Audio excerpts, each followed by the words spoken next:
It is 1 p.m. in Athens. It is 11 a.m. in Bamako in Mali. I'm Monita Rajpal. This is World One, live from London.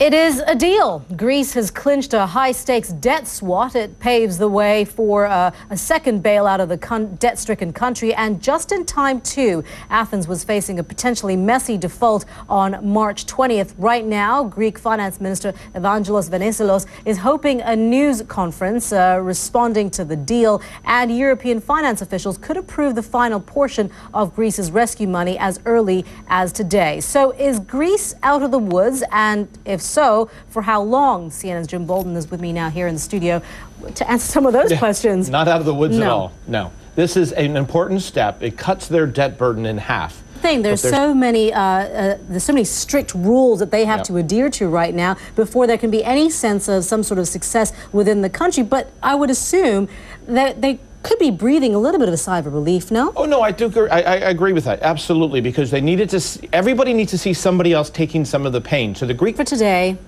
we can say little win. Exactly. All right, Jim, thank you very much. That's in other news, Sarah. We take you to Syria, where violence continues to rage. Activists say at least 2 people have been killed in fighting this morning. The Reuters news agency is quoting rebel groups as saying 4 high-ranking army officers have now defected to join opposition fighters. Nick Robertson there in Beirut. You are watching World One, live from London. When we come back, World One, we want to stay in Africa, and aid groups say a crisis is developing in the Sahel region. That's a band of territory that separates the Sahara Desert from the African savanna. According to Oxfam, around 13 million people there are at risk of starvation, with the west of the Sahel seeing the greatest suffering. Lawrence is the international director of Oxfam. She joins us now live from Bamako in the Western African country of Mali, and she joins us again live here on World One. Thank you very much for being with us, Penny. I've been reading some of the reports and saying some of the food, being able to cultivate some of the food is just down almost 80% of the average that would have been available. Ali, thank you so much for joining us here on World One.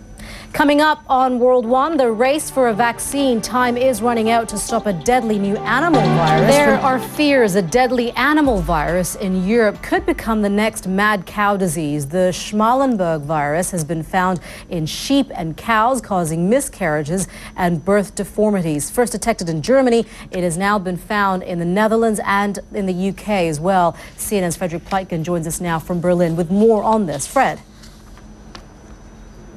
Hi, Monita. Yeah, and one of the difficulties that scientists are having in coping with this new animal virus is that it is one that appears to be very new. It was first discovered here in Germany. Fred, thank you so much there. Frederick Pleitgen reporting to us there from Berlin. We want to stay in Europe and in France. The tendency for people to move away from the countryside and into the city has been going on for many decades.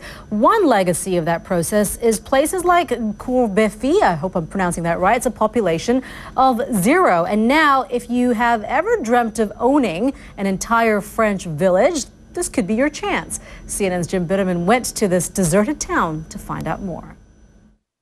Lost in the Limousin cattle country in the heart of France, there is the miraculous fountain in the village of Courbevoie. Germany is welcoming Greece's successful debt swap deal, calling it a big step towards stabilizing the country.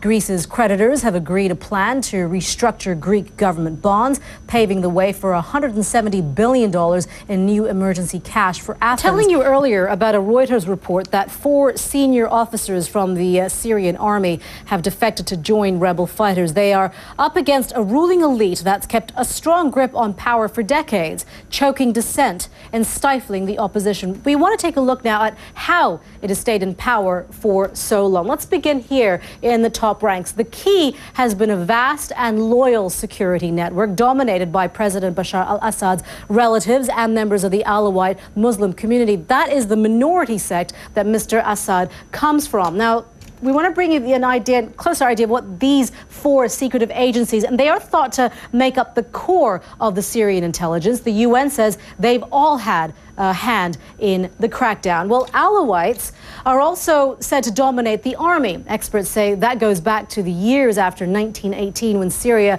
was under French administration. But the Assad family cemented that dominance. Maher al-Assad, the president's brother, heads the elite units, including the Army's 4th Division. But while the top of the While the top ranks are heavily Alawite, most conscripted soldiers are Sunni Muslims, and that's where most of the estimated 10,000 defectors like these have come from. Well, joining us now for an in-depth look at this is Shashank Joshi. He's an associate fellow from the Royal United Services Institute, a security think tank here in London. Shashank, thank you very much for being with us. Always good to see you. Good morning. To see you. How powerful will they continue to be, the Syrian army? Very powerful. The 10,000 estimate for defectors is probably slightly exaggerated, and of course you would expect the Free Syrian Army to inflate that. There have been continuous calls for Bashar al-Assad to step down. Even if he did, the Syrian army, the way it stands right now with the commanding generals in place and the fact that many belong to the Alawite minority, things won't necessarily change that much, would it? No, the Syrian army on the one hand is stacked with family members and ethnic loyalists. I'll leave it there. Thank you so much. We appreciate that. You're watching World One. Much more still to come. Stay with us. Cricketers of his generation is hanging up his bat. Pedro Pinto's here with that news. Monita, good to see you. Rahul Dravid is calling it a day after a glorious career which spanned nearly 2 decades. The Indian bat at the age of 39, and we'll have more on this story on upcoming editions of World Sport. Make room for the next generation. All right, Pedro, thank you very much.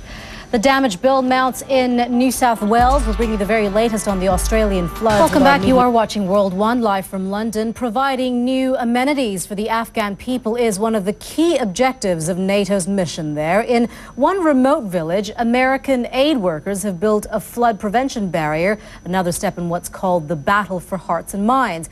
The problem is NATO troops don't patrol there regularly, and villagers say they've had to ask the Taliban's permission for the wall.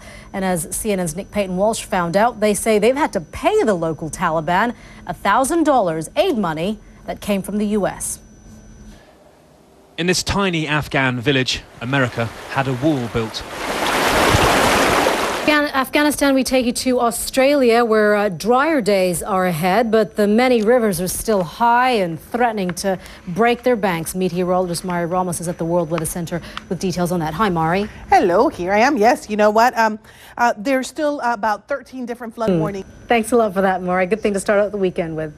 Mari Ramos there at the World Weather Center. You are watching World One live from London. I'm Monita Rajpal. Thank you for joining us. We'll update you of the news headlines at the top of the hour right here on CNN.